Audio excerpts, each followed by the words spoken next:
Olá, sétimo ano.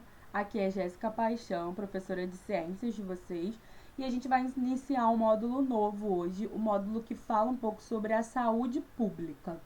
Então vamos entender um pouquinho sobre isso. Quando a gente pergunta para vocês o que é a saúde pública, o que vocês pensam, né? O que é a saúde pública? Pensem só um pouquinho na mente de vocês, assim, sem essa resposta que eu vou dar agora. Então, para a Organização Mundial da Saúde, que a gente hoje está escutando muito falar sobre ela, que é a OMS, saúde é um estado de completo bem-estar físico, mental e social, e não somente a ausência de doenças e enfermidades.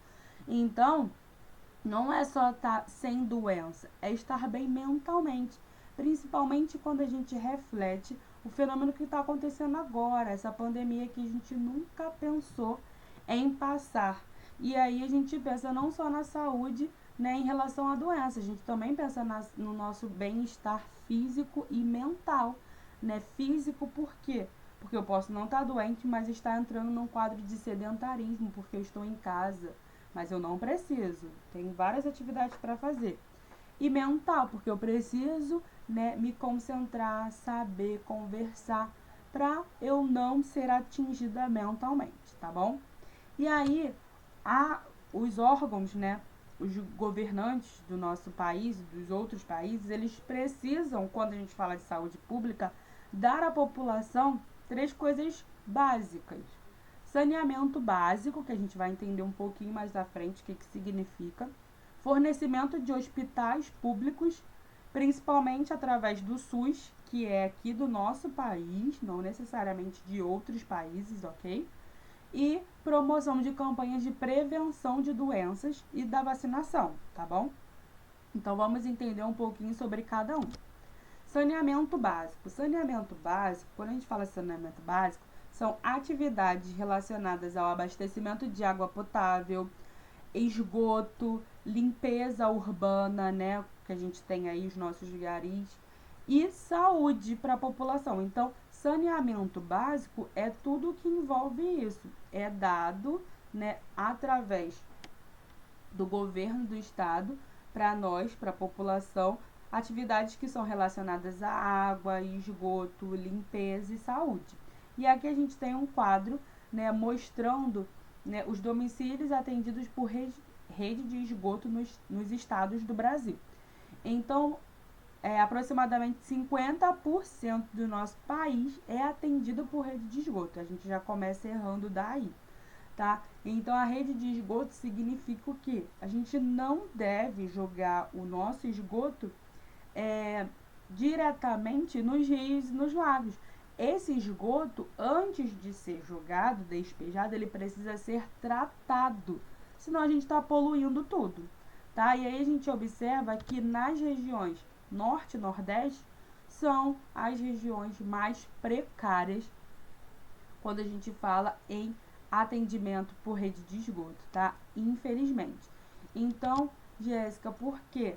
Olha aqui, aí eu mostro para você o que deveria acontecer no isto sim e o que acontece no isto não, tá? Então, quando a gente olha lá, passa pela Baía de Guanabara, a gente olha tudo ali, tem sofá, tem pneu, tem tudo ali despejado, e isso é muito errôneo. Isso não é só errado pelo Estado por não dar um saneamento básico de qualidade, e até mesmo pela população, que às vezes até tendo saneamento básico eficaz, prefere fazer a maneira errada, tá bom? Então, quando a gente fala em tratamento de esgoto, o que acontece? Aqui é só uma ilustração do livro de vocês, que nos módulos posteriores vão ser trabalhados mais detalhadamente, só para a gente entender como acontece. Então, lá no número 1 tem as nossas casinhas, mostrando que o esgoto, né, tudo que a gente despeja ali da descarga, da torneira do nosso banheiro que caiu, tudo aquilo ali é esgoto, vai para o esgoto. Então, quando a gente está na área rural e a gente tem uma rede de esgoto, aquilo ali tudo vai ser passado, né, lá pelo número 2, para chegar até uma estação de tratamento de esgoto, que é conhecida como ETE. E aí, na número 3, lá nós temos essas redes aí que vão prender tudo que é metal, tudo aquilo que é objeto maior e não deixar passar para frente. E aí, em seguida, nós temos lá, número 4, banco de areia, caixa de areia, que vai prender tudo que for areia ali, naquele banco, e não deixar passar para posterior, né? Que no número 5 nós temos um decantador. O que é um decantador? Vamos imaginar um copo com água e areia. A gente chacoalha, fica tudo junto. Quando a gente esperar um tempo, esperar aquilo decantar, a areia vai para baixo e a água vai ficar em cima, tá? Então é isso que acontece, é isso aqui num comprimento bem maior. Então, e ali vai acontecer que tudo que for mais pesado, mais sólido, vai ficar na parte de baixo e mais líquido em cima. E vai passar, então, o líquido para o número 6. Número 6, então, nós vamos ter aí micro-organismos adicionados, né, nesse campo, que vão digerir a matéria orgânica, aqueles restos de alimentos e animais que vão ficar ali suspensos. Então, vamos digerir aquilo. E aí, o líquido vai ser passado para número 7, onde nós finalmente vamos ter ali um decantador secundário para pegar todos aqueles resquícios sólidos menorzinhos que ficaram. E finalmente aquele esgoto, que não é mais esgoto porque ele foi tratado, ele pode ser despejado num lago, num rio, tá? De uma maneira correta, isso é correto, ok? E aí nós temos também o tratamento de água. Se a gente trata o esgoto, a gente trata a água para chegar nas nossas casas. Então, primeiro a água ela é retirada de uma represa, ela vai entrar numa extração de tratamento de água, que é conhecida como ETA, tá? E aí, primeiro nós vamos ter lá no primeiro tanque, lá no número 3, a pré-cloração. A gente vai adicionar cloro ali na intenção de tirar as sujeiras maiores.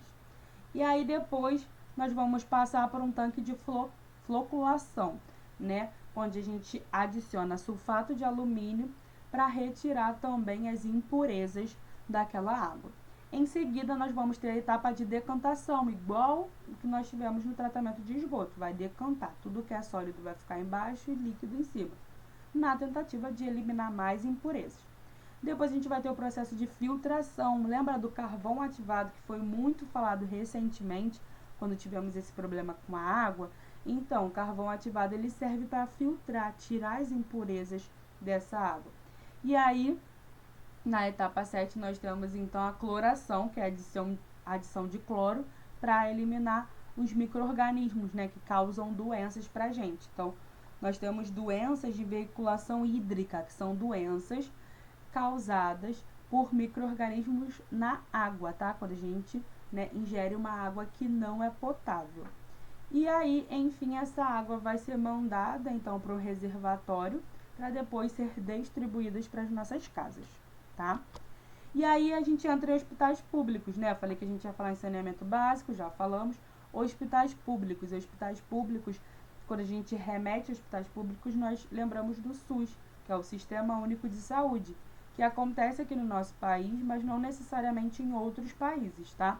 Então, o governo, né, ele reserva uma quantidade de recursos, de dinheiro e disponibiliza para a população que precisa, né? E aí nós temos aqui o número de leitos por 1.000 habitantes em estabelecimentos de saúde no Brasil. Então, a gente observa que de 2009 para 2017, essa quantidade, né, de número de leitos, ela foi sendo reduzida, né, diminuída cada vez mais. Isso acontece, né, principalmente por conta do grande crescimento, né, da população. Mas isso reflete, infelizmente, a cenários como este, né? Como o número de leitos ele é diminuído, nós temos uma grande demanda de pessoas que precisam dessa saúde, que não têm condições, né, de pagar um plano de saúde, né, ter uma saúde privada, que não é mais pública, e aí nós observamos hospitais lotados, né, com falta de funcionários, com falta de recursos por conta dessa grande demanda, tá? E entramos, por fim, na prevenção de doenças, principalmente por política de vacinação. E isso ainda acontece no nosso país, graças a Deus. Então, hoje em dia, nós temos vacina para várias doenças. Nós temos a BCG, nós temos para poliomielite, nós temos a tríplice viral, né? Nós temos da febre amarela. E todo ano nós temos campanhas de vacinação. Quando a gente observa, por exemplo, a campanha contra o sarampo, né, que foi imposta há pouco tempo por conta, né, da baixa vacinação, né, que os pais, os familiares não estavam vacinando as crianças e essa medida teve que ser adotada, né. Nós temos também a vacinação contra a gripe, que acontece todo ano. Por que todo ano? Porque minha avó não quer tomar todo ano, mas ela precisa tomar todo ano, porque todo ano o vírus muta, ele faz mutação e nós mudamos a vacina para eliminarmos, tá? E a febre amarela também, que eu acredito que todos os meus alunos tomaram, também teve essa campanha recentemente. Então, terminamos por aqui. Obrigada pela atenção e até o próximo módulo.